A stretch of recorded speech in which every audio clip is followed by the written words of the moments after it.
L'octubre de 1789, les dones parisines, davant les reticències reials a l'establiment d'una monarquia constitucional, marxaren cap a Versalles i obligaren la família reial a dirigir-se a París i viure al Palau de les Tulleries.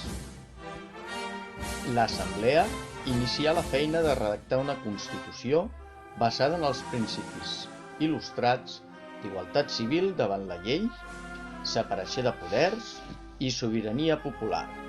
França es convertia, de fet, en una monarquia constitucional.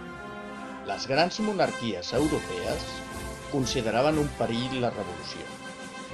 El 20 de juny de 1791, Lluís XVI, amb el suport de la família reial austriaca, de la seva dona, Maria Antonieta, fuig de París cap a Àustria per envair França amb un exèrcit austriac. Però a Varennes, molt a prop de la frontera, el rei és reconegut i tota la família reial és detinguda i retornada a París.